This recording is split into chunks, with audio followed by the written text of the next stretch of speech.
All right, so good afternoon, everybody. Welcome to our Orbit 4 demo day. Thank you so much for coming, for the people here and the friends offline and online. So today we'll be presenting to you none of our companies. So we're going to run through the agenda very quickly. So we're going to invite our friend from the DIFC, and he'll be introducing about his work.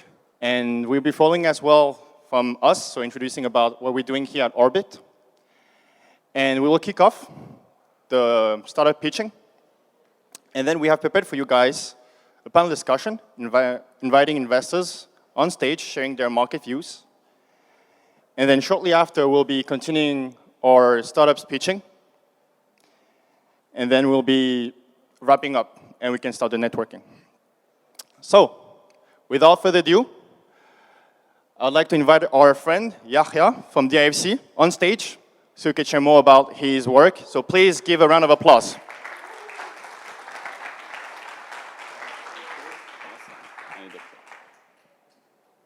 Hi guys, good afternoon. Can you all hear me well? Awesome. Welcome to Dubai, welcome to DIFC, and welcome to DIFC Innovation Hub. It's a great pleasure to have you all here. Pleasure to meet you all, and I wish you all the best in the next couple of hours here, and enjoy it. So I'm just going to give you a very quick brief and introduction to who we are, what we do, and sort of our journey when it comes to fintech and innovation. So basically, I'm just going to start by telling you what is the DIFC. So who we are, and to understand what the DIFC is, you have to go back a bit in history in Dubai. The DIFC is actually a very unique jurisdiction for the region. It was actually created by innovation. In itself, DIFC is innovation. We are a 140 acres piece of land that is completely exempt from mainland commercial laws. So we're actually a common law jurisdiction that was established in Dubai to drive economic growth for Dubai and the Emirates here. We have our own independent financial regulator, which is called the DFSA. We have our own courts that administer the common law here. And we have our own authority, which is where I come from. And myself and two of my colleagues here that you see, we look after the fintech and innovation sector for the DIFC. So we help attract companies that are looking to establish here, to grow from here. And we manage the relationship with the companies that we have over here as well as the ecosystem. So I just wanted to sort of give you an introduction to the sort of the fintech and innovation journey for us. So the best way to understand it is to look at, if I find it, no. Is to sort of look at sort of why and when DIFC was created. So when we were established, the DIFC was established to establish Dubai as the center for financial services, a hub for financial services. The next stage of that growth was deepening the ecosystem that was here, right? So if you think financial services, you think they need services provided to them. So we've become a hub for law firms, consulting firms, audit firms, management firms. The next stage of growth of that was technology. And that was sort of something that we started in 2017. And what we did is we looked around the region and we tried to analyze what was happening and what was needed. We realized back in 2017 there were issues of access to capital, access to regulation, and access to markets. So what did we do? Well, we earmarked $100 million towards a fintech fund. We created the DIFC Fintech Hive, which today has become an overarching umbrella called the DIFC Innovation Hub. And we created specific licenses to attract technology companies to establish in Dubai, to try to attract entrepreneurs to establish in the DIFC over here, where we subsidize things like the real estate, the commercial licenses, and the visas to be based here in the DIFC. Today, we're home to about, this number needs to be updated, but we're home to over 750 technology companies here. And we are a sector-agnostic hub. So we're home to not just fintech, insurtech, regtech, but home to edtech, marketing tech, agri-tech, space tech, some of the companies that you see on this floor here. And out of that, we were able to build what is today, I consider, and of course you can say I'm biased, the region's leading fintech and innovation ecosystem. And that's been sort of what we call the DIFC Innovation Hub, which is the space that you see over here where the community is based from. So we are home to not just some of the local names that you hear, the likes of Tabi, Yap, and Sarwa, but home to some of the global unicorns, the likes of Ripple, the likes of Rapid, and the Checkout and Adyen are also based in the DIFC. Now, we're also, something that we're very proud of and we take very seriously is the community and ecosystem element. we are here to, the way we act or the role that we take on is the role of an enabler, the role of a platform. We create the platform, we build the soft infrastructure, build the hard infrastructure for companies to grow and establish themselves. And as part of that growth comes ecosystem and community development. When we built the Innovation Hub, we realized that we've become a community that was lacking in the region, a community that was needed here. And out of that community, we created what we call thematic events, thematic weeks, or what we're doing right now with SOSV and Orbit, which is sort of bringing in community together, bringing in sort of those from the overarching innovation industry here in the DIFC. So we started looking at different thematics and themes that we can focus on. We started with Blockchain Week, Innovation Month, Open AI Week, AI Festival, and so on. And today we ended up sort of becoming where we sort of look at different themes every month or every quarter, but it ended up being sort of one of the, we created out of it one of the top global events, which is called the Dubai FinTech Summit. An event that is not just focused on exhibiting or talking about Dubai and the FinTech scene, but talking about highly curated thought leadership and content. We're also home to an accelerator program here. We have different accelerator programs. We have ones that are focused on female founders called Accelerate Her. We have another one that is called Women in Tech. We have a program that is focused on scale-ups and one that is focused on fintechs in general. And recently, the Metaverse AI and Web3. And most recently, something that we announced and that we're very proud of is the Dubai AI and Web3 campus, which will be, part of it will be accelerator programs, hardware and software support as well, and of course, licensing. Most recently as well, we've become a hub for venture studios. So we are home to not just sort of place for venture studios to come and build, but we've also created sort of an innovation arm out of it where we help corporates, we help companies find their white spaces, grow from there as well. And these are sort of the different products that we offer. These are the products that we offer to allow companies to come and establish here and grow from the ecosystem over here. We have different ones that fit different agendas depending on what you're looking to do, whether you're an operating entity that is looking to set up an opco, whether you are a holdco entity that wants to set up your topco here, or whether you want to build a venture studio from here.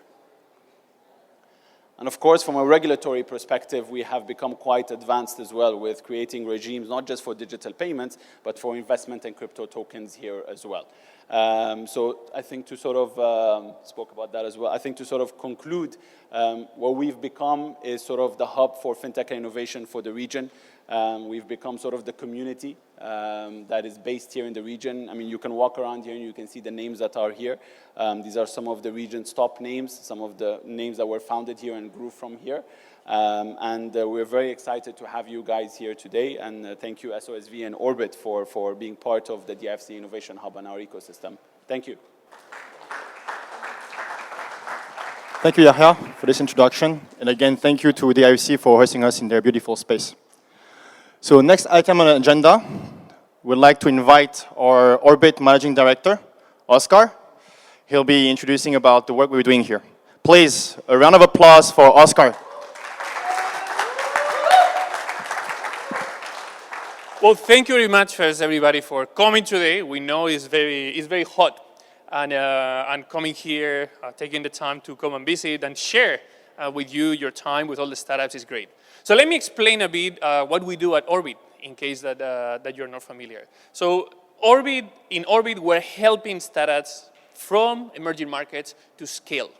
We help them scale and grow within their ecosystem and grow far beyond to other areas. We're focusing on companies that are developing products supporting economic independence. We're helping these companies that are creating products and services that are helping people in emerging markets being able to generate more income for themselves, and also digitizing the basic and fundamental services that will make their lives better. We work also in digitizing these traditional industries so we can create more efficiency, and by doing that, we're reducing carbon emissions, and we're also reducing other challenges that exist. Orbit is part of SOSV. SOSV is a global venture capital fund. We have over $1.5 billion under management. And unlike other VCs, we have a global view of the world. We don't have regional teams. We have teams that work all over the world. In Orbit, we're investing everywhere, but we do specialize working with the companies that are based on 3 different areas. Orbit, we work on emerging markets, internet, software businesses. Hacks, we're working with hardware and hard tech companies. And then IndieBio, we're working with life sciences and biotech companies. So this is where we have presence. As you can see, we're really very global. We have presence and offices in multiple parts of the world. And we're very happy to have made Dubai now and the Middle East a very important region for us, where we increasingly have more and more presence with more and more companies. You can see that because we're very active investor globally. We're among the top 3 most active investors in the world, but this region is really key for us. We are top 3 in this area. We're number 1 in Pakistan and also investing more and more in companies. Here in the next map, you can see some of the companies and some of the areas where we are investing. As you can see, there's a very, very important presence in Asia, increasingly more in Africa and in Latin America. And these are the areas that we're investing. We're investing in multiple of these industries. As I mentioned, these very diverse. We don't have a specialization on fintech or on clean tech, on food. We're covering everything that will address the 3 themes that I mentioned earlier. So in terms of the opportunities that we work and how we work with the companies, our secret is based on the fact that even if we are a VC, the most important value that we bring to all the companies is not just the capital that we inject, is the additional support in terms of mentorship, and more importantly, the support to grow. Because at the end of the day, what a company needs is not just capital, what they need is growth. And capital is a mean to an end. So in terms of investment, we are investing normally around $150,000 per company. We are following up with them in future rounds as we invest. But the key thing is how we help them grow. In terms of B2B companies, we're helping our B2B companies by supporting their enterprise sales. How we do that? We do that with all of these partners that we have. We work with close to 270 multinationals in different models. And this allows us not only to help the company sell, but more importantly, in a very early stage, it helps us understand what works and what doesn't work. For consumer companies, we have an even more interesting approach. We offer our consumer companies the possibility to acquire users for free, get free user acquisition. We do that by having our companies work together with each other. Today, in our portfolio, we have close to 200 million monthly active users. And our companies can share those users with each other without having to pay anything upfront and only having to revenue share when there's a transaction. This is critical for many consumer internet companies because more than 50% of the capital that is raised by those companies is used in customer acquisition instead of being used in creating better products and be able to have stronger teams to support customers. So how does this transform into results? During the 10 years that we've been active in Orbit, we've invested a little bit more than $70 million. And these companies have gone and raised from VCs from all over the world. We're a global VC, and we have a very strong network of global VCs. But as we have presence in many areas, we like to work very closely with our local investors. There will be probably some brands that you recognize here, and those investors have invested in our companies more than $700 million of investment. This number needs to constantly be updated because we have a very large portfolio. Companies are continuously developing and growing. But let's talk a bit more about examples. And let's share some of the companies that they were here present, pitching in past demo days, or they did that in other areas. First one, DX1. As we know, today, with digitization of services, companies are constantly bombarded with communication. Customers contact them all the time through email, WhatsApp. They keep calling. And that's something that overwhelms the companies in terms of being able to assist those customers. They call because they want to learn more about their products. And if you don't attend those calls, you're missing opportunities. They call because they don't understand something. They call because they complain. And this is not just a missed opportunity where you are not serving your customers. This is an opportunity where you are also missing insights. What should you do? How do you have to change things to make it more appealing? This is a challenge because, among other things, you need to be able to understand what people tell you. DX1 is a company that automates, is able to analyze all of those conversations, and is able to do that particularly well with the Arabic dialects, as they have the most competing, the most advanced NLP engine for Arabic languages. When we invested in them a bit less than 2 years ago, they were working on a 40,000 revenue monthly, and in less than 2 years, they have grown to $400,000, and we're soon going to be announced a massive contract, massive agreement that is probably going to take that number over the 7 figures on a monthly basis. Next one, IPOR. IPOR is today the leading rate interest derivative protocol in the world. DeFi is growing massively. It's already a $14 billion market, and every year it's doubling. But the most relevant service for DeFi is lending. And the issue of lending in a DeFi ecosystem is that, unlike in a traditional industry, rates change all the time. Every minute you could have a different rate. And that creates a very big risk for borrowers. That is the problem that IPOR solves. IPOR creates a solution where all the borrowers can have access to stable rates, so they can have better planning for everything that they do. Since they launched 9 months ago, they've had a total trading volume of over $3.8 billion, and they are now the leading player in that space. They are working on launching the new platform, very fully battle-tested with very significant amount of trading volume, but being able to do things faster, better, and in a more efficient way. Next up, Voila. Voila is a company in the AI space that is helping influencers achieve something that is very important and is becoming more and more relevant. It's helping influencers capitalize on their audience.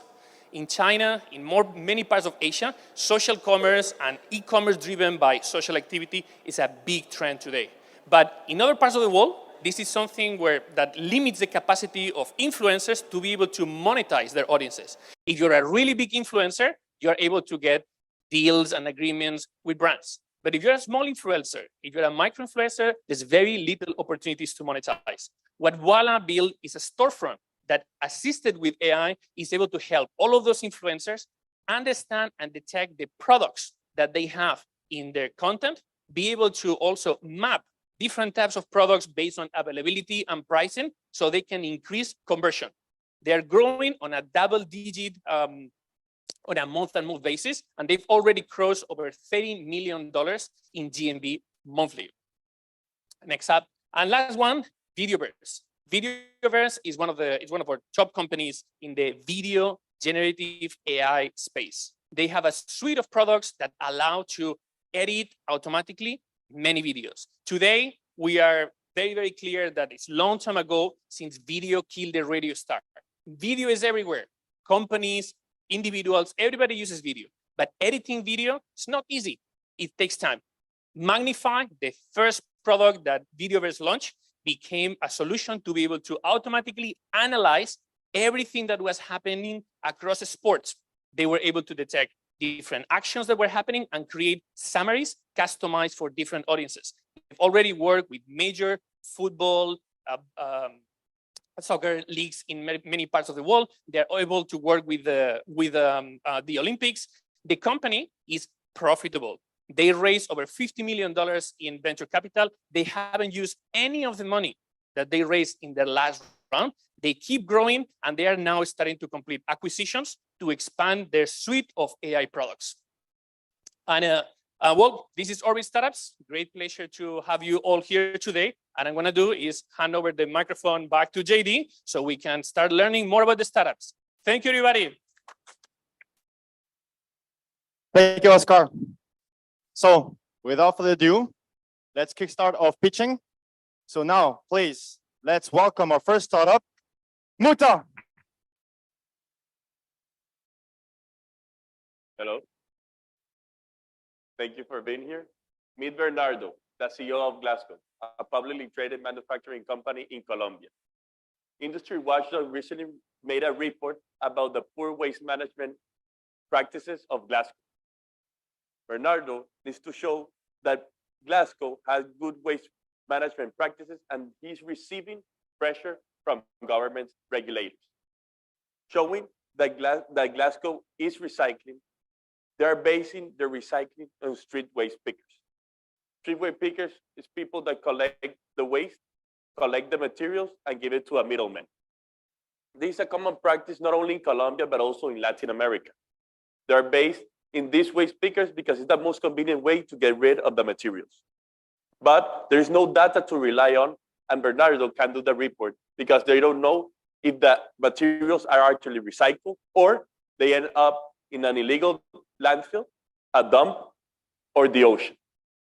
Bernardo is not able to give the report to the government, so the company will get fined, the public reputation will be damaged, the revenue will go down, and probably the stock price will shut. Bernardo is not the only one. Every single company and household that wants to recycle and comply with the law in Latin America is based in this fragmented recycling system. That's why in Latin America, we're only recycling 5% of the waste that we generate. That's 10 times lower than in Europe. We are Muta. We're digitizing the recycling supply chain in Latin America, making it more traceable and trackable. With our smart recycling platform, we connect all the actors in the recycling supply chain, from generators such as restaurants, hotels, factories, homes, with the collectors, with the end users that are the processors that use it as a recycled raw material. We don't only give a certification impact of the waste that we collect from the generators, but we also pay them for every single kilogram they recycle with Muta. Now, businesses and homes are happy recycling with Muta because they generate income and they have their certification. Let me show you how it works. Generators, you register in our web or mobile app in just 5 minutes. They put their information, their request for the collection. These arrive to our system with smart routing that give us truck capacities and give it to the collector. The collectors use the collector app to do all the routing. They upload the information of the amounts they collected, and then they go to the warehouse. In the warehouse, the materials are sorted, weighted, and uploaded into the management app, where the users can now see in real time the amount collected, the earnings they get from generation, and the certification they are uploading. Now, processors can buy recycled raw material directly from us. Additionally to that, every single month, we do a certification where we give the generator the CO2 amount was saved with the recycling and the amount collected that they have. Now, Bernardo can do an ESG report and comply with the sustainability standards. Our data is so reliable that government agencies is paying to analyze and be sure that the corporates are recycling and are incorporating their materials that are able to recycle into the circular economy.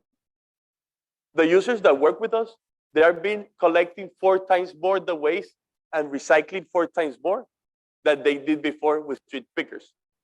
And not only that, they have the documentation to prove it. Plus, our collectors earn 2 to 3 times more than they were as before when they were street pickers. Plus, working in a more safer, legal, and dignified conditions. Muta is in the recycling industry, and in Mexico, Brazil, and Colombia, we're generating 143 million tons of waste every single year. We have a total addressable market of $10 billion. 7% is the rate that the recycling industry is growing in Latin America, but only 5% of the waste is being recycled. Muta is being in the industry and understanding the sustainability is being asked from all the generators, all the consumers, and companies are having pressure due to extended production responsibility law.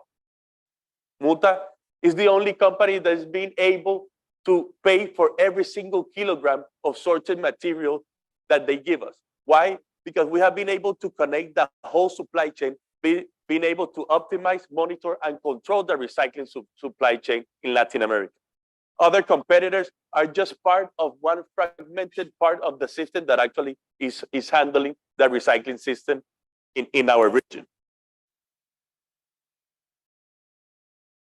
Our team is a mix of experience, passion, and mindset of growth. I'm Alejandro Callafa, the CEO and founder of Muta. When I was 19 years old, I played football in Switzerland and Scotland. And with some savings after a knee injury, I founded Reaseco. Reaseco was a company in 2014 focused on recycling used cooking oil. Then we took that company from having a revenue of $1,000 to a revenue of $1 million with a positive EBITDA of 10%. Due to my impact in the region, based on sustainability and recycling and climate tech, I was awarded with the Youth Outstanding Prize of Barranquilla, my hometown. Antoine Abou Moussa, he's Lebanese. He's our head of strategy. Antoine founded a company called Compost Baladi in Lebanon, focusing on composting systems. Valeria Urquijo, she's our head of growth. Valeria worked in a unicorn company called Frubana, where she managed 300 restaurants with fruits and vegetables. When she started in Muta, we were collecting 550 tons of materials. Now we're collecting 400 tons in just 10 months. Jeffrey Saavedra, our head of software, worked as a data scientist and system engineer in Microsoft. And during COVID pandemic, he developed a software that reduced 50% the paperwork of a laboratory and 30% of the personnel.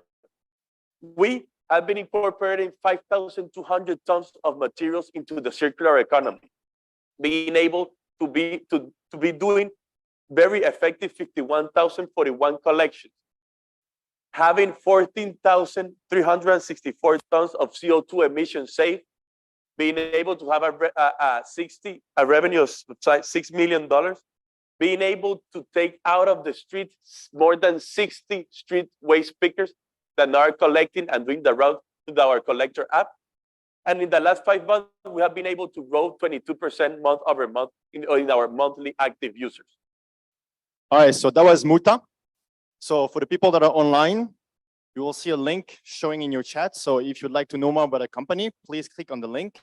And the people in the audience, it's time to take out your phone. So if you'd like to be in touch with Muta, please scan the QR code. Thank you. So without further ado, let's move on to our next startup. Please welcome Zoff. Welcome, everybody. Meet Sam. Sam is a crypto enthusiast from Dubai. Sam has been investing in various crypto through the various crypto exchanges that are currently available. Like most of other crypto investors, Sam has been investing in various yield-generating platforms, a significant amount of his crypto investment. But lately, crypto has been very volatile, and due to which it has become very difficult for the platform that he used to give him sustainable and safe returns. Poor Sam suffered a loss, and his trust on the investment platform that he used earlier has gone down. Sam is looking for stable option where he can park his funds and earn a sustainable yield. But current crypto platforms have some core challenges. Crypto investment platforms have some core challenges. One, they have very high lock-in periods. Means people have to lock in their funds for at least 6 to 8 months. Most of the crypto asset platforms primarily generate their yield from volatile crypto assets. So it's very difficult to generate a safe, stable yield out of the products. And finally, there is very limited transparency, because once it goes to a crypto wallet, then it's very difficult to find where the ultimate funds are being used. Makes Sam uncertain about where his funds are being used and whether he will get the return that has been promised. Well, Sam found Zoth. So let me introduce Zoth to you. At Zoth, we empower crypto users by providing them high yield opportunities, which are secured, insured from emerging markets. Let me show you how Zoth works. Sam logs on to our platform, goes through the login process, through signing through his Google ID, through his favorite wallet. There are multiple wallets. Zoth supports pretty much all of the wallets. Sam then goes KYC. Most of our assets are primarily linked to real world. So he does the KYC process on our system and selects the pool, which is primarily, for example, Sam has shortlisted a pool, which is a pool prepared by a top 500 Fortune 500 company, which is providing invoice factoring for their invoices. Sam can invest in this pool, which gives him 12% secured and insured return on his crypto assets. Zoth accepts all major forms of cryptocurrencies. Once his investment process is completed, Sam can see his investments, his returns, his predicted yield over a certain period. At Zoth, investors, users like Sam can earn a predictable yield up to 20% APR using safe and stable opportunities that we provide at Zoth. Our yield opportunities are insured by some of the top insurers in the world, like AIG, Mercury, and Kofax. We primarily invest in opportunities like trade finance. Trade finance has been around for more than 30 years and has a default rate of less than 1%, make it way safer than any of the crypto investments available. In the whole process, we are able to charge an end-to-end management fee of 4% because we take care of the risk management and we take care of the whole crypto fiat management at our end. Sam can now safely park his funds at Zoth, at the same time earn a stable yield without lock-ins and earning a passive, safe and secure yield on his investment. Decentralized finance, which is primarily what we do at Zoth, has been growing at almost, has now become a $50 billion ecosystem. And it has grown in just a span of 3 years. In last 3 years, it has registered a CAGR of 200%. At the other hand, cross-border credit, cross-border trade finance has grown to is projected to grow to almost $1.2 trillion, which is expected at a growth rate over 8%. There are multiple trade finance companies, but still more than 200 million small and medium businesses from emerging markets still do not have access to structured credit. And so currently, there are a couple of crypto yield platforms that are available in the market. But there are two major challenges that they face. Number one is high lock-ins. To provide real-world income-backed yield, most of the assets require at least 6 to 12, most of the platforms require at least 6 to 12 months of lock-in. At the other end, most of their returns are generated through mix of crypto assets, which are volatile in nature, making it very difficult for them to generate a sustainable and safe yield. At Zoth, we take care of these challenges and making somebody like Sam have access to easy return on his stable coins or any kind of top cryptos. Zoth is only asset tokenization company in India to be part of the regulatory sandbox by Reserve Bank of India and Securities Board of India. We are also in discussions for getting a mass exemption in Singapore. Between me and Kaushik, we have experience in working in multiple companies. I had the experience of working in Unilever and AB and Bev, building a fintech business which grew to an AUM from almost 275 million from zero. Between the two of us, we crafted it. I had the opportunity to also create an early stage angel network of over 1,500 HNIs, primarily investing fixed income products. Kaushik is a blockchain researcher. He is also an ETH scholar, an alumni of NTU Singapore and Berkeley, and had the opportunity to work with Gary Vee to launch Budweiser NFTs, which were sold last year for almost 60 million in a matter of 4 hours. In our team, we have credit experts, risk management experts, on-chain security expert, as well as top crypto and fintech expert who understand both credit and risk management in the trade finance space, as well as managing doing crypto and Web3 management to provide a safe and stable platform for our users and investors. It has been just 1 month since we launched our product, and we already sold $500,000 of loans through our platform to our investors, primarily invested to small and medium businesses. Our current customers on our platform include traditional high net worth individuals, primarily from developed markets, also traditional crypto hedge funds, as well as crypto startups who want to generate additional yield on their parked stablecoin, as well as top crypto assets. Our borrowers, in just a span of last 6 months, we have generated a pipeline of over $10 million of borrowers. Our borrowers include both small and medium businesses, as well as Fortune 500 companies like Budweiser, who want to use trade finance as an opportunity to liquidate and move their inventory faster across their ecosystem. Trade finance is just a small piece of entire decentralized ecosystem that we are making to make finance fairer. Our vision at Zoth is to reduce the friction that exists in global cross-border trade and solve for challenges like liquidity, credit, and remittances for emerging markets by using the blockchain technology. All right, so that was Zoth. So for viewers on the live stream, please click on the link and do share your relative interest. And for our friends that are here today, please take out your phone and scan the QR code if you'd like to be put in touch with the company. All right, so without further ado, let's introduce our next startup. Please welcome Flash Aid. Hello, everyone. Meet Meera. She is a 32-year-old waitress, lives in Mumbai with her husband and 2 children. Together with her husband, she makes about $300 a month that is barely able to cover her food and other expenses. One day, she experiences an excruciating pain in an abdomen and she was asked to hospitalize immediately. She doesn't have a health insurance because the premiums in India for private are very high. It's cost her as high as a monthly salary. She's part of that missing middle population in India who's not covered by any health program by government. And being part of informal corporate setup, her corporate also doesn't offer her any kind of a health insurance. She was asked to pay upfront $600 during hospitalization. She tried to borrow it from bank, but unfortunately she can't borrow because she doesn't have a credit history, nor anyone in her family.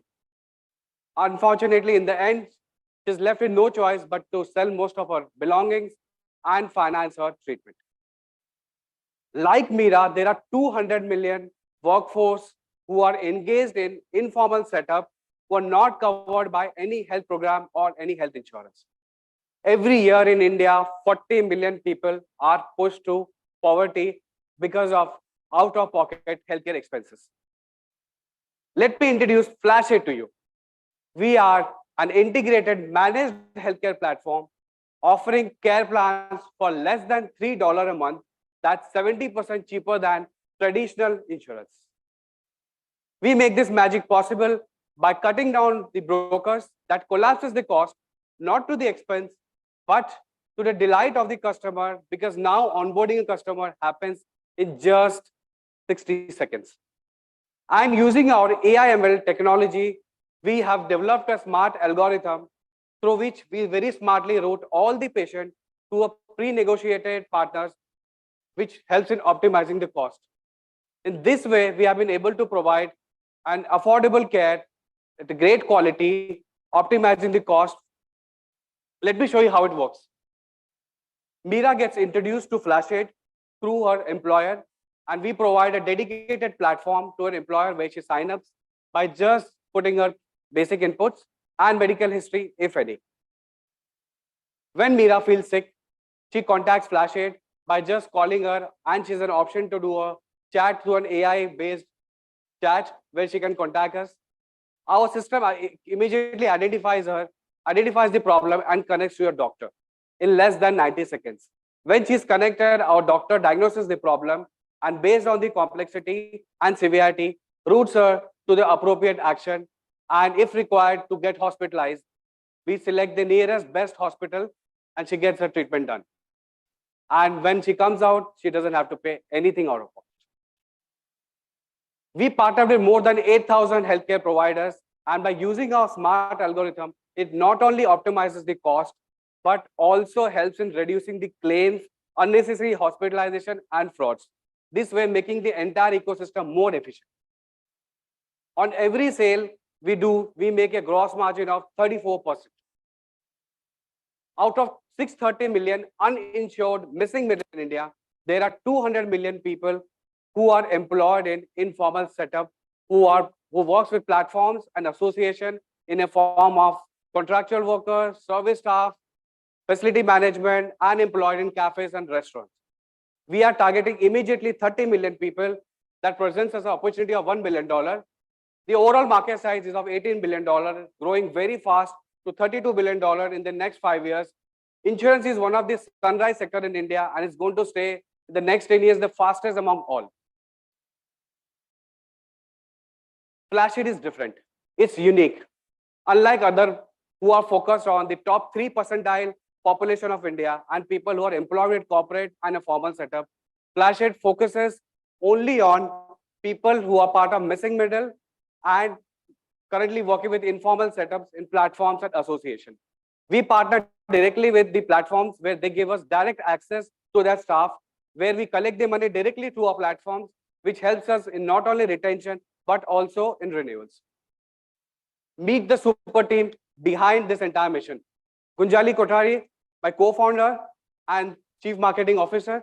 She's a 2-time founder. She founded a pink parlor and salon in the past, scaled up the businesses to 50,000 users in less than 6 months. She was part of Credex, my last startup, where she was looking at the strategic alliances, and she helped in establishing 70 plus businesses partnerships, which led to a $25 million business. And she's also a gold medalist in gymnast, represented a state 3 times. Dr. Santosh Mande, who heads our operation vertical, he is the chief operating officer. He has been a healthcare insurance vertical. For the last 10 years, he has been underwriting claims and insurances for one of the largest insurance companies in India, like Star and Aditya Birla. He was also a pioneer behind OPD cover designing for Aditya Birla. I am Manoj, founder and CEO. Before starting up Flashit, I was part of Credex, a Series B Tiger Global funded startup, where I joined the journey from 0 to 1 and seen how the businesses and teams are built. I scaled the team and businesses from 0 to $100 million.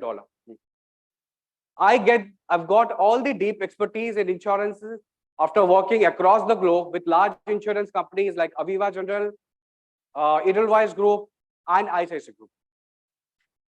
With this super team, I was able to achieve 6 major partnerships. And this major platforms gives us direct access to 2,000 lives. And with out of that 2,000 lives, we've been able to basically get 5,000 members onboarded with us in less than 14 weeks. We have grown from 0 to $40,000 in less than 14 weeks with just signing up with the 6 platform, which gives us a direct access of 200,000 lives. All right, so that was Flashit. So same process for those that are watching online. Please click on the link and share your relative interest. And then for the people who are here, please scan the code if you'd like to reach out to the company. All right, so without further ado, let's welcome our next startup. Please welcome Tapi.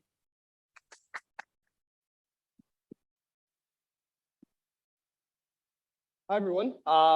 Please meet Jana. Jana is a 35-year-old woman living in Lagos, Nigeria, where she turns her craft of baking and cooking into business. She now sells sauces, cooked meals, baked goods, and also catering. Her business is growing, but unfortunately, so are her costs. She spends 35% to food ordering apps.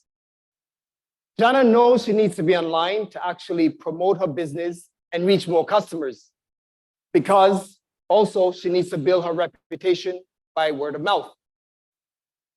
Trust is key to commerce and growth in Africa. So Jana tries to build her own website, but she fails because the tools are too complex. She also tries to use Facebook ads and Google ads, but she has no international credit card.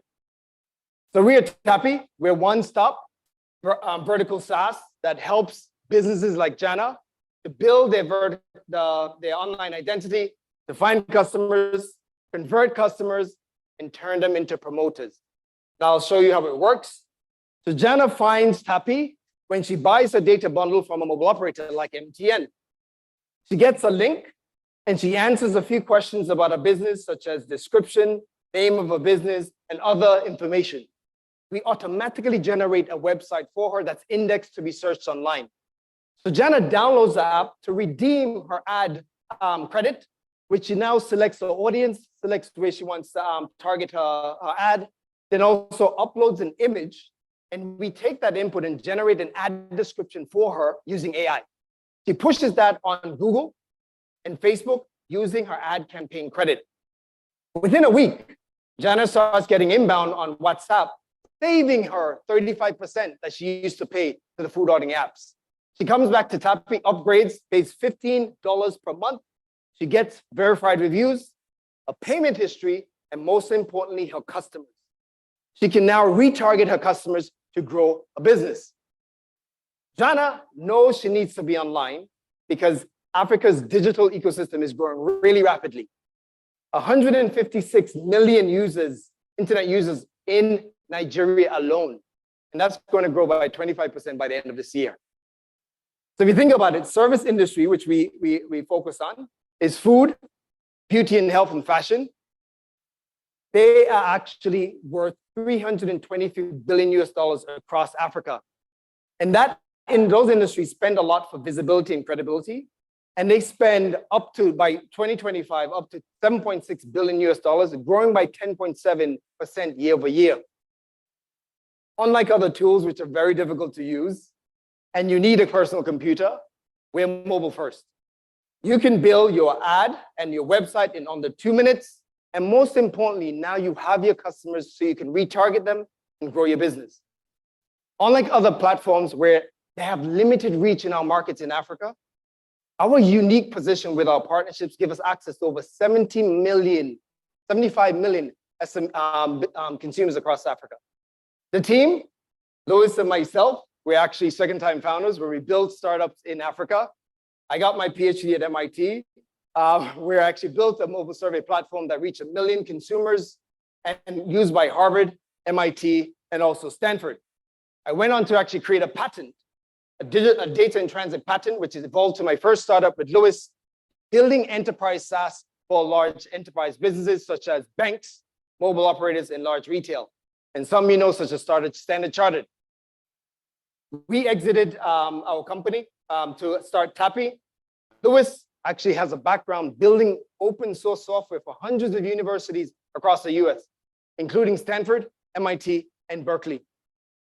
We are supported by some amazing investors and advisors, such as board member of Uber, Google Africa, CTO of Salesforce, board member of Diageo, and executive chairman of LinkedIn. Our unique position of our partnerships give us access to over 40 million SMEs across the continent. And we just signed a deal with another partner, 26 billion on assets, which we are going to be inserted and embedded in the POS devices that every SME is going to have access to. We are presently in Kenya and Nigeria, and we just signed a deal with MTN Cote d'Ivoire that gives us access to Francophone Africa, giving us a spread across Africa. And we're growing 21% month over month. Just in last 5 months, we've been able to capture verified reviews on $1.2 million, which is very critical for the small business that we service, because now they can capture their customer information, retarget those customers, and upsell to grow their business. All right, so that was Tappy. So for those online, please click on the link and share your level of interest. And for those of you here, please scan the QR code if you'd like to put in touch with the company. All right, so we just heard from 4 of our companies.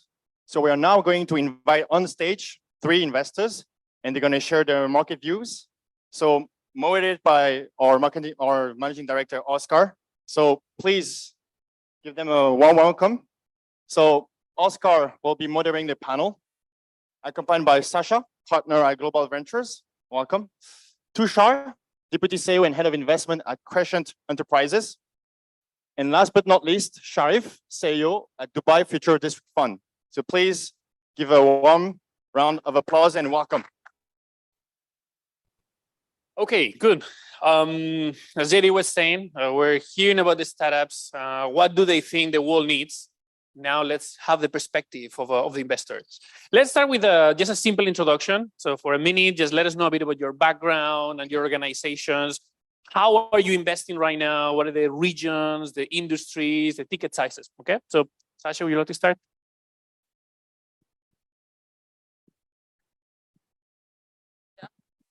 Okay, cool. I'll just take this. Hi, everyone. I'm Sasha. I'm a partner at Global Ventures.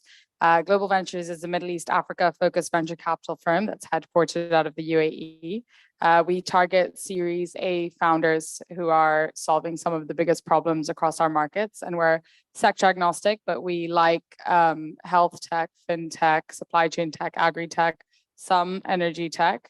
And also B2B enterprise SaaS. So those are all the sectors we look at. We're 22 people based on the ground across the UAE, Saudi, Egypt, and Nigeria. But we have investments that cover a wider geography than that. Aside from that, my background is I'm a career investor. So I've never built a company like many of the founders in this room. But I have been very fortunate to have a lot of experience living in different markets. So I spent a chunk of my career living in Africa. And then I spent 4 years living in Latin America and I had a short stint in Far East Asia as well. So I'd like to say I have a good sense of what's going on in the various emerging markets.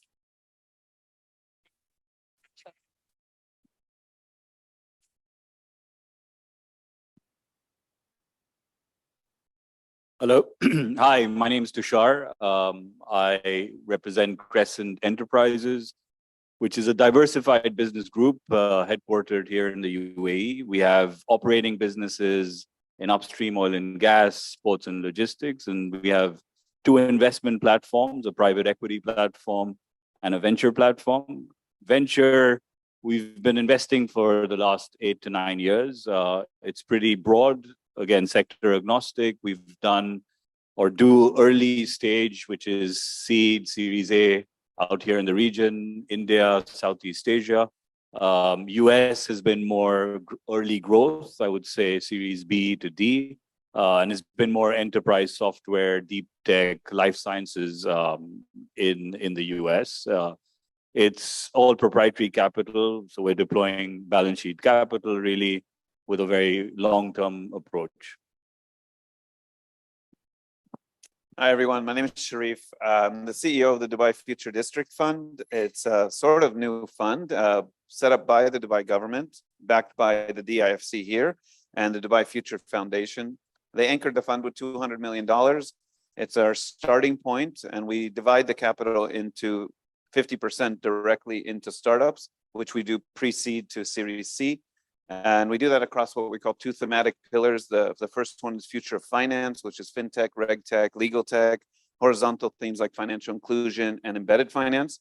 And the other pillar we call future economies, which is kind of defined by how we see global economies changing between now and 2050, all the SDGs and the things that are expected to happen between now and then. So we want to go push the envelope on a lot deeper technology in these markets, but we're not ready for that yet. So we're starting with very light versions of that in what we call future of health, future of food, future of logistics, future of entertainment, education, security, and work. So 7 sub-verticals. And what we mean by future of, rather than just a buzzword, is future food. For example, we don't do food delivery.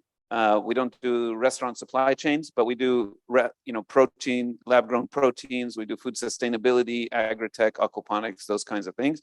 Future of health, rather than being telemedicine or doctor booking apps or things like that, looking at genomic sequencing, precision medicine, lab-grown organs, things that are really coming on the horizon. And then we divide them by 3 horizons or return horizons. So a 7 to 10 year return horizon is what a VC would do in the private market. So we're first going after that. We can afford to do that because those things commercialize today, return in 7 to 10 years. But some things that are still in R&D today might commercialize in 4 or 5 years, and then they will return in 10 to 15 years. We're saving those as the next phase to go into. 2 factors that will contribute to when we do that is when the environment around here supports more R&D and grants, which is happening by sister organizations in the government, and our capital base increasing, so we have that dry powder and patient capital to be able to do that. So all the winds are heading in the right direction because everything that seems to happen around the world continues to bring deeper talent into Dubai. So we see that the milestones are being hit, and soon we'll be able to do that. We also do 50% fund-to-fund investments, and we invest in incumbent regional funds, new and emerging fund managers across the MIASA region, which includes Africa to India. And third would be international funds that have a presence and investments here in Dubai. So that's a kind of summary of what the fund thesis is. Thank you very much for the introduction. We have a good background here with like government, corporate, and more private VCs. Well, it's no secret right now that that VC and fundraising is tough. We're seeing numbers that share that everything is slow, that is complicated. But well, we have three funds here. They have capital. They're deploying. So what are you excited about? What are the key things? And if you can talk about a trend, like one single trend that you are very excited that you think is going to have a lot of potential, and that well, that's where funders should start spending more time. So maybe Sharif, we can come back as we have to share the microphone. Give the mic back. So we get asked these questions a lot of times, and I think right now is a much harder time for me to answer that question than in the last 10 years. Every couple years, it was like easy to identify trends. We identify trends by what we think are going to become markets or very fast growing markets, maybe that not everybody sees happening. The second is that investor interest or appetite increases in a certain area. So fintech was one of them, that a lot of investor interest in that area. But now I feel like it's really hard to answer that question, because you could say AI, but AI, which part of the Gartner hype curve is AI in right now? Definitely it's in the beginning of the hype curve. So we'll see where that lands. It was always an interesting technology anyway, as a horizontal. So we'll see where those applications end up. We haven't made investments. We have made investments already from this fund in 2 AI companies we're very excited about. But I won't be able to answer it necessarily the same way as a private VC might answer, or private investors, because we also have what's on the national agenda, what's on the Dubai agenda, and the things that we are interested in seeing here. So we're interested in seeing, as I mentioned before, deeper technologies across all sectors.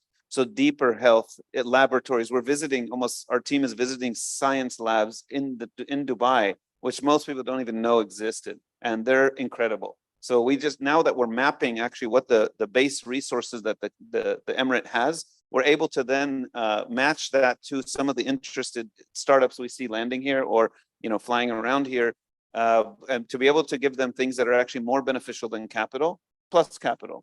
So because I think most of us as investors would be hesitant to give capital in an area we don't think there's other types of support for them, and there's nothing better for a startup than revenue. So if they can have revenue, potential space, a network, a community that is doing similar things to what they're doing, it's a lot easier to deploy capital to it. So for us, that's been our focus. We're doing that across a number of areas, as I mentioned, and all of them to me are very exciting. But the headwinds against us, from a global economic point of view, the complete dry out of VC over the last 18 months or 9 months, whatever it was. But like you mentioned, we do have dry powder here. So we intentionally press the gas on our fund of funds side. We're deploying faster than planned on fund of funds to get out into all the different types of flavors of funds across these vintages, because we think these are the best vintages to invest in. On the direct side, we've pulled back against plan. So we are slowing down, because we always try to be conscious about a government, directly investing in startups too. Like, want to make sure it's doing it in a complementary way to the private market and not cannibalizing the efforts of the private market. So that we're very slow in thinking, and then when we find the right thing to invest in, we act fast on it. So we have probably 11, 12 deals, direct deals done. We should have been probably at 20 or something by now, just by plan. On the fund side, we thought we would be at maybe 8 funds. We're probably going to end June with 10 funds. So we're slightly ahead on the funds, but the funds come in all kinds of flavors and sizes and sector and geography focuses. So we feel like that diversification, at least they can then decide when they want to deploy that capital in the market. So that's kind of our focus areas. It's not probably the answer you were looking for, but it's how complicated things are right now for us. It is an answer. It is an answer, and definitely the point of view of a government is very different. So, Tushar, what is the point of view of a corporate? Because it is true that governments have their own criteria for a successful investment, but in the case of corporate VCs, that's also part of the agenda. There's a business that is running, that is generating profit, and CVCs, besides thinking about potential profitability, they also have other objectives where they will say, "No, that was a good investment." So, what are you looking at right now? What is exciting for you? Yeah, so I would say, of course, we continue to look at companies which have synergies with our operating businesses, and where we clearly see the need, and we can, provide a playground, if you may, for companies to come in and experiment. And that's the best diligence we can do. We have POCs ongoing. We allow them to work with us, and then we go on to invest. So that's ongoing, but it's a broader mandate. It's not only strategic, we also make financial investments. And I'd say in terms of trends, I completely agree, of course. I would say it's a healthy reset. It was much needed. And I think, founders, companies, and investors are back to the basics, focusing on building sustainable businesses, which is very important. I think we all got carried away and we're chasing growth for the heck of chasing growth, which had to come to a stop. And, the next few years, I believe, would be one of the best vintages and a great opportunity to invest. So we continue to invest in enterprise software, consumer, fintech, but focusing very much on identifying businesses that we see can be sustainable, if not profitable, a very clear path to profitability. Businesses who are capital efficient, and of course have that growth potential. On the futuristic side, we've been quite active in the life sciences space for the last 18 months. And we've done med devices, etc., in the past, but more therapeutics in specific areas. It's obviously a large space, but we've been active in genomics and gene editing. We were early investors in Prime Medicine, which went public a few months ago, and is one of the few companies that went public at a time and has held up. So great potential there. And, we believe that's a $10 billion plus company. We're very excited about the microbiome space, which is gut health and various forms of microbiome. And there, we're doing some very interesting collaborations with medical research organizations and hospitals in the US. We're finalizing that agreement, so I can't name them. Our recent investment we made is a very interesting French microbiome company that's being announced. It's called Exilium. I've been ahead of the panel. We'll talk later about, some so of the specific I guess in terms of trends, we remain active. We're long-term investors. We're not compelled to deploy capital in a certain investment period, so we're pacing it out. We're obviously supporting existing portfolio companies with follow-on rounds as well. Well, let's see. We have a more committed answer from the financial VC. Yeah, I was going to say excited that right now. I think it's a little bit different for private VCs. We have sort of one KPI, which is make money. And if we don't do that, then people don't give us money again. So a lot of the time we need to think about what are the big opportunities we're seeing in the region. And when we think about the Middle East and Africa, there's 1.5 billion people who live across these markets. And, it's interesting to sit down and think like, what are the biggest problems that we anticipate in the next few years? So across like the firm, people spend time looking at different sectors, and we're sector agnostic. And as VCs, you guys probably know this, we are sort of inundated with loads of information every day from different sources, loads of statistics, data, and loads of brilliant founders sharing their stories with us. And usually what captures my attention is like a number or, an idea that I hadn't thought about before. And that's like when I start to dig deep. And I think that the two verticals this year that I really spent quite a bit of time on have been healthcare, and then specifically preventative healthcare and longevity.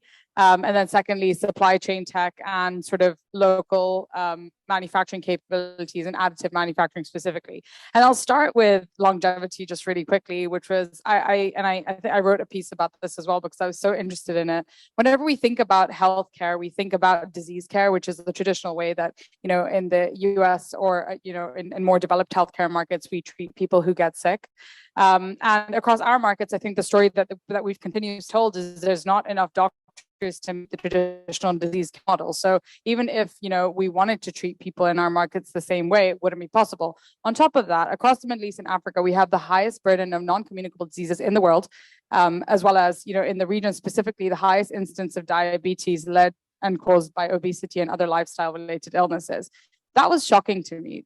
And when traditionally you think of longevity, you think of aliens and you think of freezing your head and then coming back to life a few years later. But the science of longevity is so much more interesting than that. And that's like where I've spent quite a bit of my time. There's huge potential in this region and in this market to focus on preventative healthcare and sort of stop people getting sick in the first place. And if we tap into younger and younger generations and change the way they think about their bodies and how they think about getting sick, and how they think about staying well, I think that we have like a real opportunity in the next 20 years to build a very, very different healthcare system. And that will be one of the companies that I talk to you about shortly. On the flip side of it, I grew up in the UAE and I spent most of my childhood and a large chunk of my life here. And I learned a few interesting things about global supply chain. So the first thing about global supply chain that I learned, and we put out like a 60-page report on this, it's on our website. If anyone has a lot of free time, please do read it. Some of it's interesting. 50% of all of the large freight forwarders in the world run their operations on Excel, which really blew my mind. I'm not talking about like a small e-commerce seller and how they send things to their customers. I'm talking about containers and containers and tons of items that get sent across the world that are worth a lot of money and very high stakes. And I think that was the statistic that got me spending a bit more time thinking about how do we get our goods and services and how does supply chains work globally. The second bit of it related to me growing up here is I've always wondered why we never made much here, or why in the UAE, because we were so advantageously positioned in terms of a trade hub, that people, continuously come in and out, where we have one of the most established ports in the world.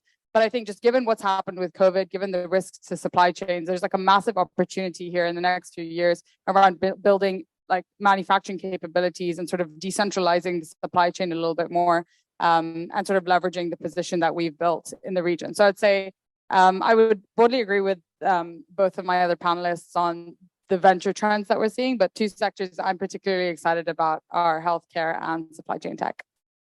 Great, thank you for sharing some ideas. There's always a point of view that actually adds to that question, because the reality is that the world is not only VCs, and the companies can get capital from many other players that can be very helpful. Okay, just to be a bit specific and ideally a bit brief too, so we can move on with the rest of the demo day. I ask you all to think about one company that is a recent investment that you are particularly excited, and let us know, well, what does the company do and why are you excited specifically about that company? So maybe we can just go the other direction. Yeah, mine is a very clear follow-on from longevity in healthcare, and it's actually a co-investment with DFDF. So it's a company called Valeo, and what they offer is at-home blood testing and then personalized evidence-based supplements, essentially sort of changing the way, once again, as I mentioned, we think about wellness. So I think one of the most important changes we're going to see in consumer healthcare in the next 5 to 10 years is that it's going to become a lot more personalized, and patients are going to have access to a lot more data about themselves, and that prevention is going to become a much bigger part of it, right? So the reason we're excited about Valeo is like we see it as the first piece of the groundwork of that personalized, precise, and preventative medicine that's going to come to the region. Essentially what happens is a nurse comes to your house, takes a blood test, you get access to all of your results in the app. You can set it up as a subscription. So every 6 months, someone will come and do that. And in tandem, you'll get, recommended a set of supplements to purchase to support just generally with your wellness. And once again, that kind of ties into the idea that you can sort of stop getting sick before it happens. Good, thank you. Sharif, sorry that I cut you earlier, but what is the company? Oh, Tushar, sorry, Yeah. Tushar. Yeah, so I rambled on there, but exciting company we're just closing right now is a company called Exilium. It's a French company in the gut microbiome space. They're effectively creating a cure for, on the immuno-oncology side. And they have 2 disease indications, immuno-oncology and IBS. So I think what's unique is they're taking, and I don't want to get too technical here, but they're taking a single strain approach, which if it works, it's still very early stages, could, the efficacy could be significantly higher than, a consortia approach or a full spectrum approach. So it's technical, but really great founding team, amazing scientific talent. And I think what's most amazing is where they've got to in the most capital efficient way. Companies spend, 50, 80, 100 million. They've only spent 12 million to get where they are. And their manufacturing setup, which they've figured out, because that's the biggest issue, how efficiently you can go through clinical trials. And then once you get that, how do you take it to the next phase? So that manufacturing and the supply setup they've had is truly remarkable. So yeah, that's an exciting company. I just want to chime in. I think supply chain tech is hugely interesting for us. We're of course in the ports and logistics business, and we're looking very actively at businesses who come in and do POCs. And one stat to add on, 60% of containers move empty globally. And, the supply chain problems in the last few years, there were containers being dumped because it's cheaper to bring the ship back rather than wait for containers to be emptied but it's going back to empty containers. And why? Because it's so inefficient. The largest shipping lines are just not. And what technology and potentially blockchain is a company which is building a blockchain solution for that can do to make, to enhance interconnectivity so you can, optimize efficiencies. I mean, just imagine the impact of even 20% reduction in free containers floating around. There's definitely a lot of inefficiency in many traditional industries and very clever ways where you can create a lot of value, reducing like a environmental impact, reduce costs, and make things more available just by adding a bit more digitization in a smart manner. Right now, Sharif. So I've been thinking about this while they were talking. So I'll avoid the exciting healthcare startups that I wanted to talk about because they both talked about more on the bio side, healthcare side. And I'm also going to avoid fintech because I think we've all just probably talked about fintech too much in the last 2 years. But there's a company that we had IC approval on, but it's not announced yet. So I can't tell you the name of the company, but I'll tell you the technology of what they do. And to me, it's an example of how interesting you can create a very acute solution to a problem in an industry, even from these markets, even though the market could be global. So this company does essentially dubbing. So like when you see a movie, let's say a Turkish movie, but you see it in Arabic or in English or something like that, that takes 10 months or something to properly dub a movie. And it's extremely expensive and it requires a lot of manual work. And then at the end, the consumer, the consumer perception of that work is not very good. So you see all of that work and money, they put it into dub it into another language, took a lot of time, yet the experience is still pretty poor. And this company, building it here from Dubai, has built a technology-based dubbing using AI modeling, a neural network that they've created and they nurture themselves. And they're able to do what's called zero shot dubbing. So without any training on that person's voice, they can emulate one person's voice on another person in any dialect you want in any language in real time. So we thought, this is crazy. There's no way they're the first doing this out of Dubai. There must be somebody more sophisticated doing it somewhere else. So we couldn't find anybody doing it. So the amount of cost savings this will provide the content industry and content producers, which you see on Netflix here, you see on Disney Plus and stuff. It's really hard to get content syndicated across different languages and countries before today. And now they're able to do that at a fraction of the time. Instead of weeks and hours of that, it can be in minutes. They can dub an entire movie into a specific dialect. So you could open Netflix and essentially see a movie in the dialect of your choice. Even in India, let's say, you could see it in 50, 100 different dialects in India. And then because it's zero shot, it can just be produced in real time and published right away, or produced and published right away. The other thing that they're doing, but they have now put that on the back burner just to kind of hold on because they were launching too many technologies at once, was the lip syncing using AI as well. So it looks like, I mean, the clips that we were playing with were like Morgan Freeman speaking Arabic. We had Donald Trump speaking Arabic. We had Jason Calacanis, famous angel investor, speaking, I think, Hindi. And like, we were just having fun with it because you can do it all right there in real time as if you're just Google searching. That's how fast the tech is. So we thought that was really interesting. Yes, it's still a very early stage company, small team, but they're all engineers, which we liked a lot too. Well, thank you very much for sharing the companies. Thank you very much for sharing your points of view of where are the opportunities. It's time to continue now. We have 5 more companies to go. So please, big applause for our panelists today. And let's continue for demo day.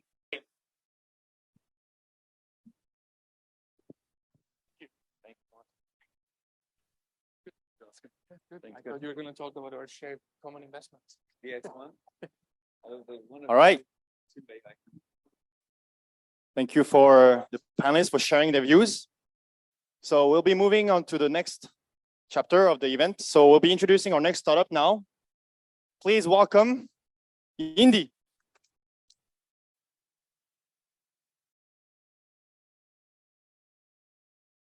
Hi, everyone. Is it working? Okay. Hi, everyone. Meet Prim. She's 39 years old. She lives in Bangkok and runs a grocery and bakery chain.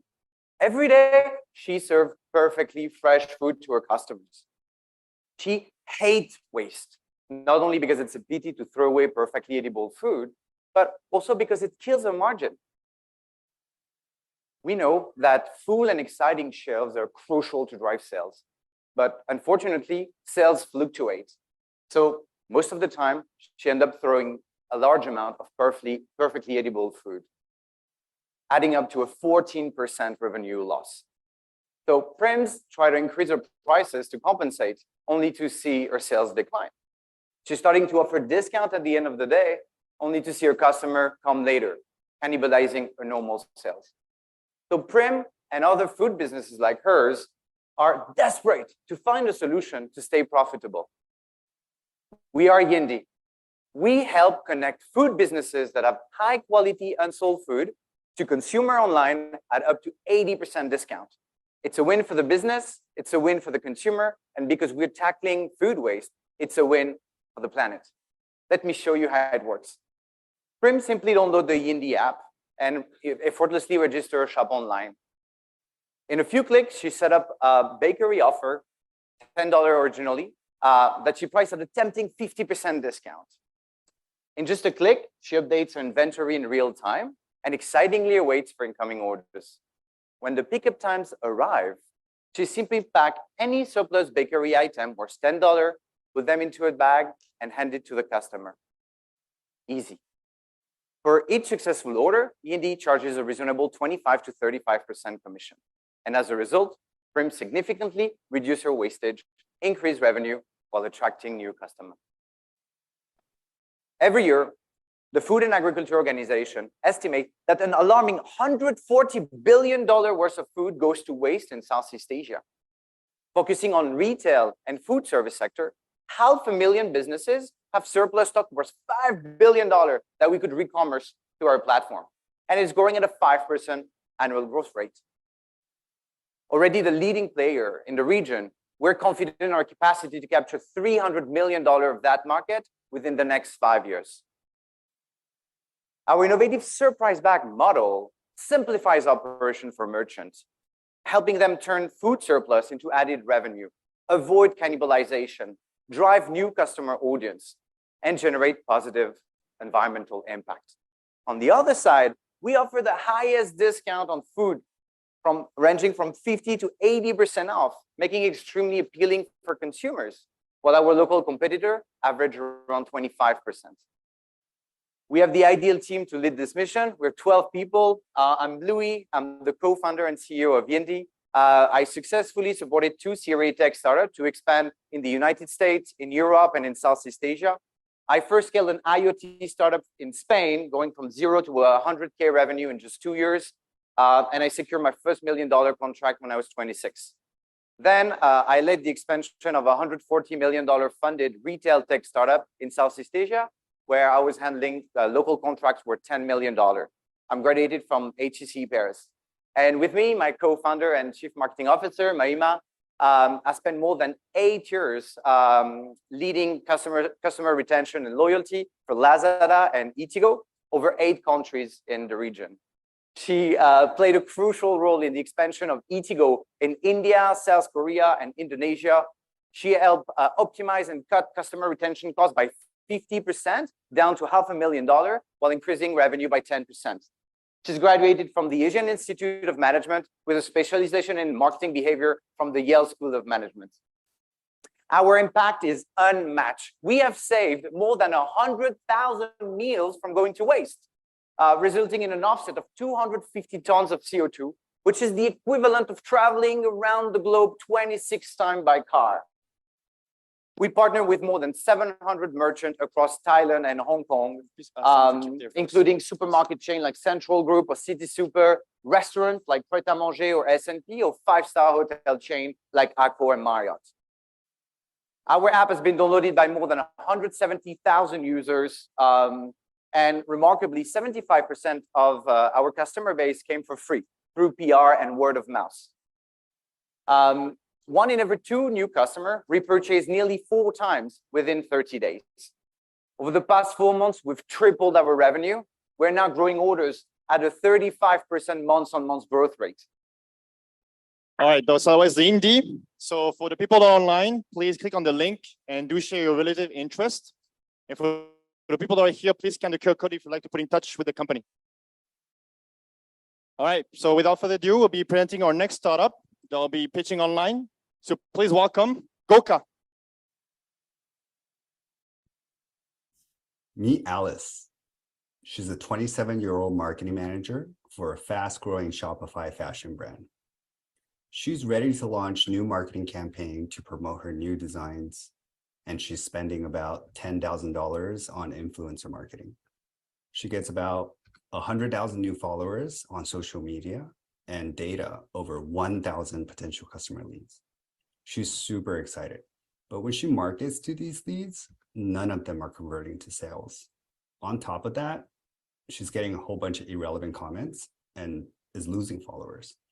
When she investigates, she discovered that 40% of the data were fake or falsified. It's likely they were actually bots. Alice just wasted her marketing budget on misleading and fake data. The reputation of her business was damaged, and worst of all, she lost active and real customers. She isn't the only one.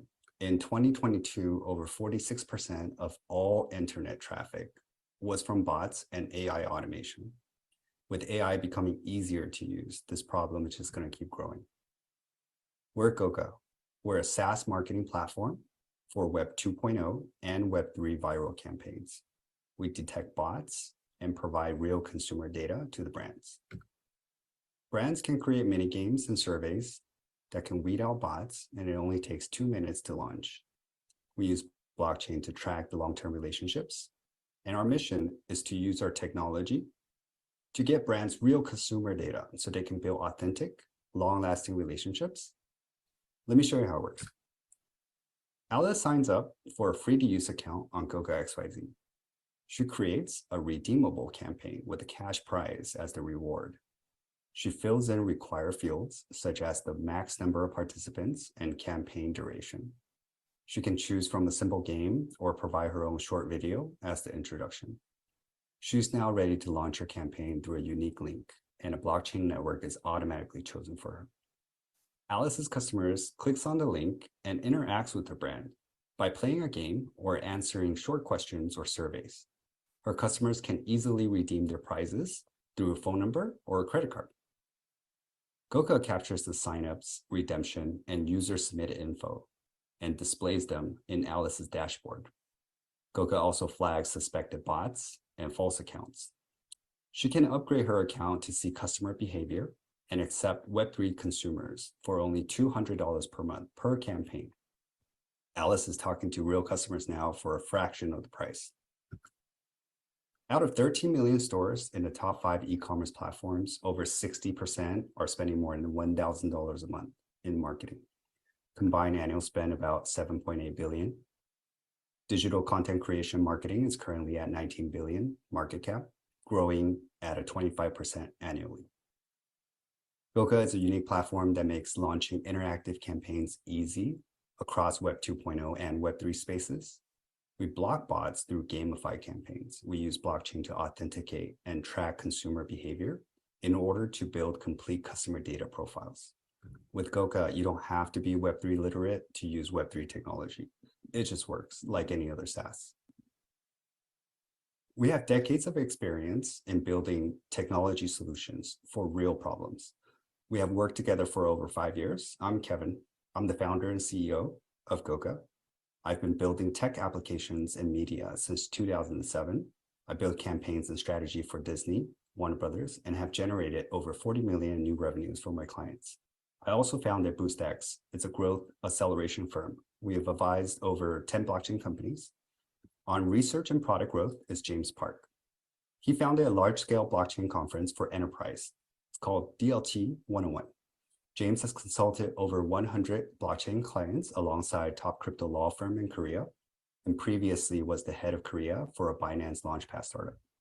Miming is a 2-time chess champion and serial entrepreneur. She grew her previous company to 3 million running revenue and specializes on logistic design and optimization. Charles, our CTO, is a full stack veteran for over 15 years. His previous Web3 platform handled 300,000 monthly active users. He was the head of technology at Undefined GG and head of Bitcoin Center in Seoul, South Korea. We also have reputable advisors from Blackstone, IMF, Paramount, and Chegg. We're currently partnered with top blockchain protocols like Polygon and Hedera, which will help us promote and drive Web3 integration channels. We've signed Stoop Dogs Indo XYZ, Luxury Automotive Gunther Works, and these clients gives us exposure to more than 6 million consumers. We signed over 450,000 in enterprise campaigns. So now we'd like to welcome our next company. So please welcome Tato. Okay. You all know that all the teens around the globe, they use social media. So let me take you through their online life pattern. Meet Kyra. She's 15 years old and she lives in New Delhi, India. And she's currently in school and she spends about 4 hours on social media every day. Now she has about 2,000 random strangers following her on her socials, which puts her privacy at risk. Perfect images and celebrity and influencer content on her socials make Kyra feels really small and sad about her life. That does not make her post at all or express at all. Thirdly, due to the judgment that she generally receives online, she feels really sad and depressed all the time. But you know what? She's not alone. About 40% of teenagers around the globe feel very mentally harassed and they face mental health issues due to the use of traditional social media. But you know what? Fret not. Introducing Tado. Tado is an avatar-only, anonymous, school-only social network that provides you with privacy while offering you with newer digital social experiences for teenagers. We aim to impact the 1.3 billion teens that are currently dealing with mental health issues related to traditional social media. Now let me show you how this wonderful app works. Kyra comes on the platform, she downloads the app and she chooses her school. She then uploads her ID card to confirm her identity, and each user's KYC is done to ensure that it's a safer environment. Then she chooses her avatar from a wide variety of options that we have made in-house, and having no real pictures, really, her fear of judgment really goes down and her confidence goes up. Then she indulges into anonymous polls from pre-written positive statements, and then she matches them with her friends. Now, this activity creates a very positive environment in the whole school, and it boosts the user's self-esteem. Now, Kyra goes onto the Taro feed, wherein she sees her school community posting about different things. She has an option to upvote, give a gift, give a digital gift, and start a chat. She likes one of her schoolmates' posts that they did, and she shares a virtual gift for them with them. She also starts a chat with one of her schoolmates that she discovered on the feed. Because she knows that, they are from a safer environment. So starting a chat with a new person from the close community of school people really brings, it has familiarity, and it reduces her loneliness. And now she visits the Taro store because she's in a mood for a little bit of profile enhancement. And she buys a virtual profile frame for $1. And she's excited. She's excited about her new purchase, and she wants to share about how she's managing her stress. So she shares about it on her profile feed. One of her schoolmates really like what she's written, so she receives a gift from one of her classmates and a school friend. Now Kyra is happy. She's able to connect with her school friends, with people that matter the most to her in her life at this moment. That is a school community. And it creates ripples of positivity and a boosted self-esteem. Well, the current in-app purchase market contributed by Gen Z right now is about 54 billion US dollars.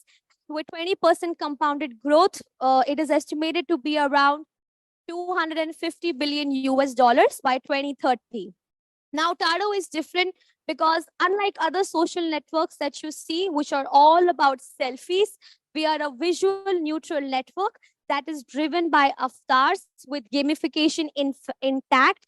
And Taro is selective to each school rather than your open public social networks, which are very, where teens are exposed to strangers and bullying and trolling online. And it makes a very unsafe environment for them. My name is Rudhama Chopra. I'm the co-founder and CEO of Taro. Previously, I have led a team of product managers across multiple social products with millions of users. I have also acquired more than 5 million users on various social products with a shoestring budget of only $10,000. And Akash is my co-founder. He's also the COO at Taro, and he was able to sell more than 1 million virtual commodities in just a span of 6 months, and with the help of 5 sales professionals. All the apps that you see are actually built by me and Akash and our team. Well, currently we are present in one school with more than 3,000 students using our app every day for more than 1 hour and 35 minutes, spread over 9 sessions every day, which is the highest right now. And they basically exchange more than 7,000 messages, and our waitlist to join the platform is only growing by 100% week on week. All right, so that was Tato. So please, for our friends online, do click on the link and share your relative interest. And then for those of you that are offline, please scan the QR code if you'd like to be put in touch with the company. Thank you. Without further ado, let's introduce our next startup. So please welcome Trade Together.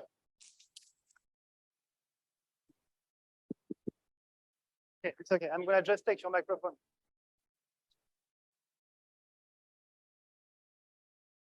Good afternoon, everyone.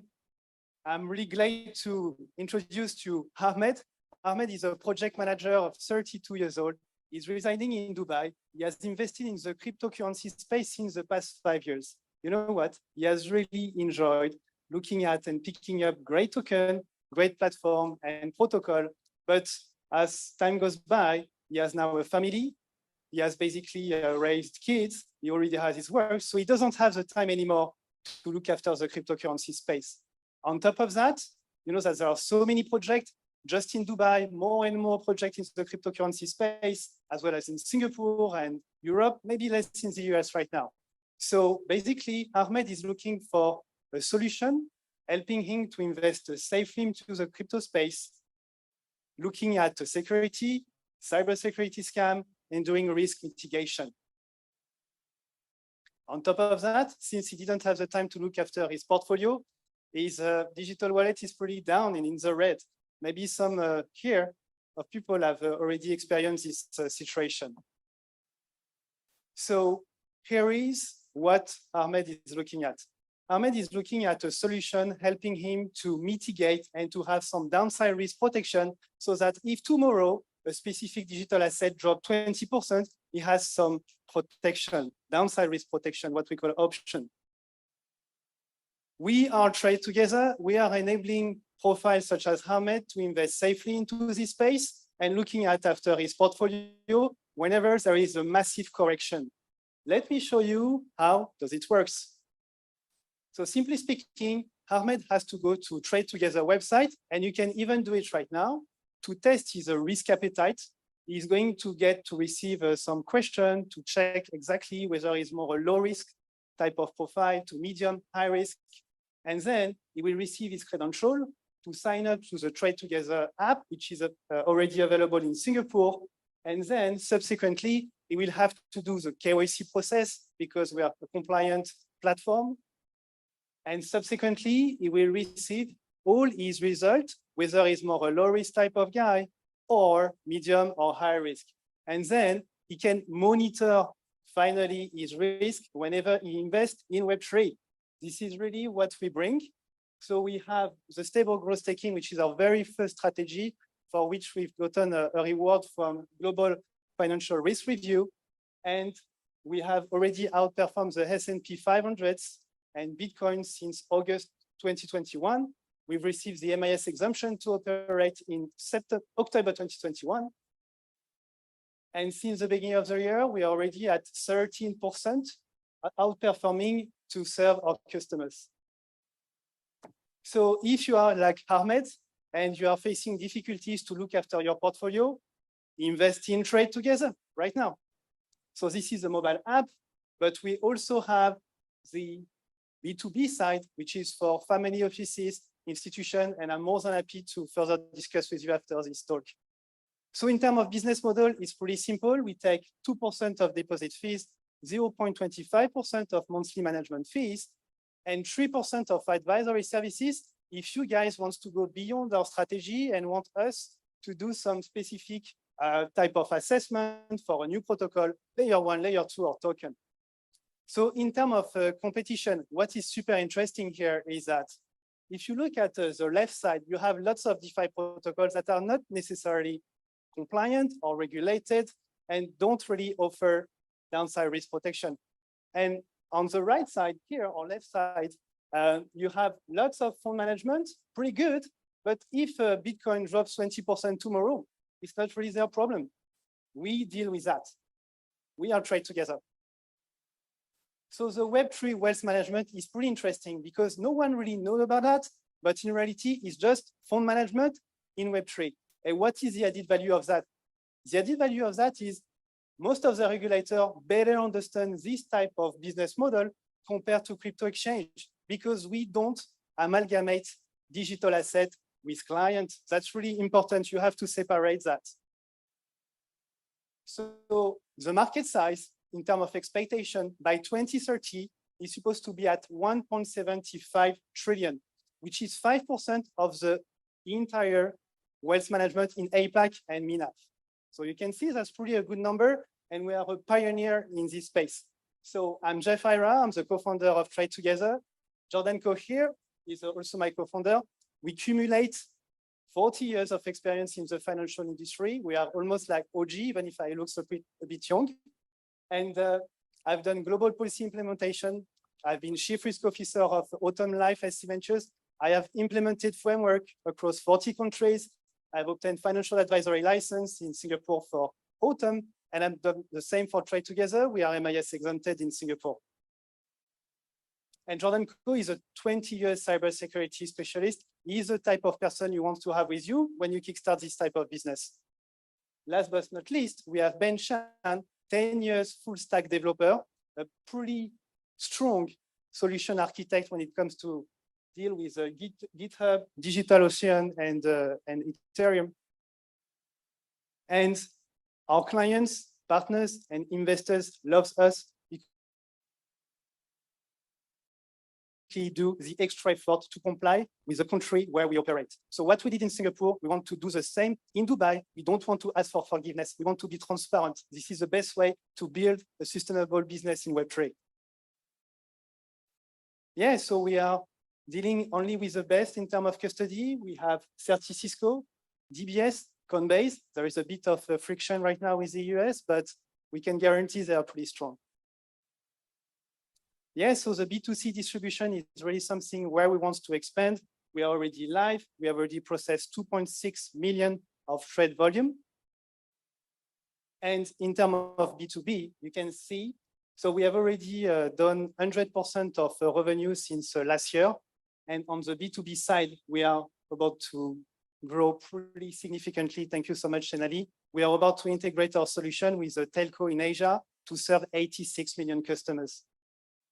So for our friends online, please do click on the link and share your relative interest. And so for those of you that are here, please scan the QR code if you'd like to be put in touch with the company. All right, so here is our last but not least company. So please welcome our next startup, Masera. So if you like cars like we do, you're gonna like Masera. Meet Walid. He's 30 years old. He lives in Dubai. He's got a car, but he struggles with its maintenance.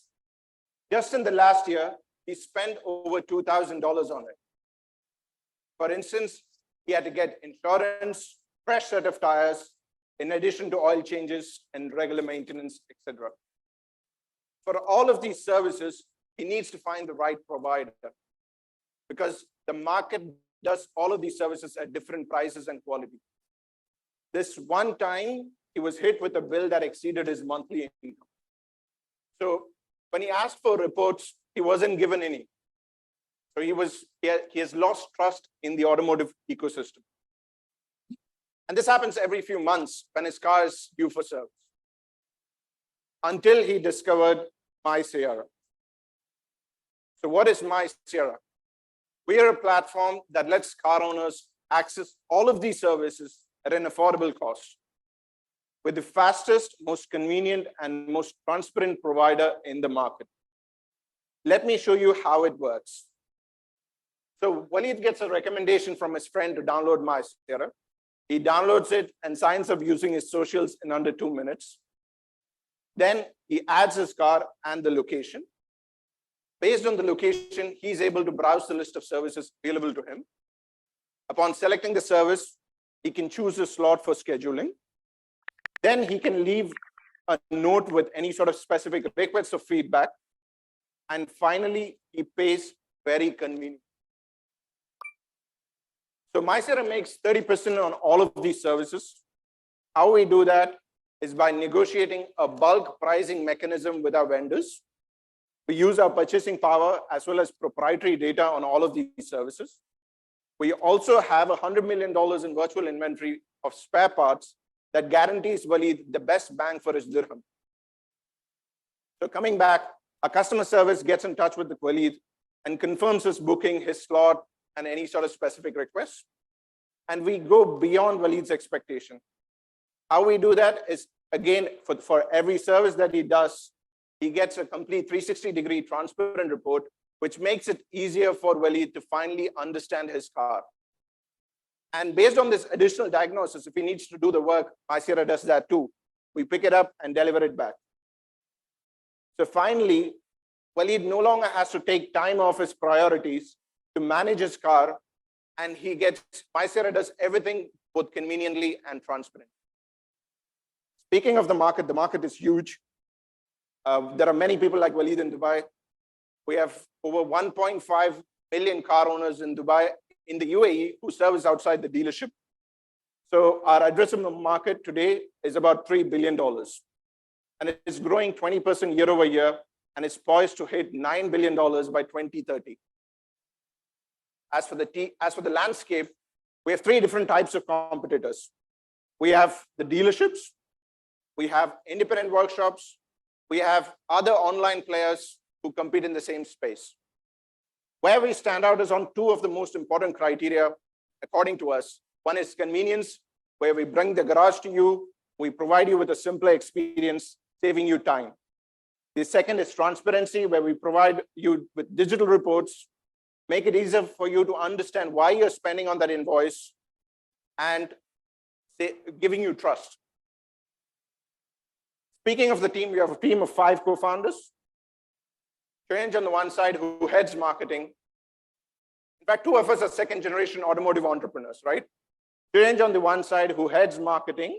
He used to run 15 different workshops, managing revenues of more than $30 million. Myself on the other side, heading finance. Used to run spare part business for my dad, managing revenues of over $25 million. We have 3 other co-founders. Ashish, who heads engineering, is our chief architect and builds everything for our backend. Abu, who heads product, manages the complete user journey across our different tech stack. And Adil, who heads business, the day-to-day operations guy and sort of the go-to salesperson within our team. So coming back, speaking of our traction, we do about 3,000 transactions per month today. 65% of that is repeat, which shows how customers love our product. And we have an ARR of $6 million, and we've been growing 20% quarter over quarter. Over the next couple of quarters, we are poised to turn profitable. All right, so that was Marciara. So again, please do click on the link for the people online to share your relative interest. And for the people that may be touching the company, you can scan the QR code. All right, so this wraps up our demo day. So thank you so much, everyone, for coming. And we'll be moving on to the next chapter of our event. So please do network and have fun. Thank you so much.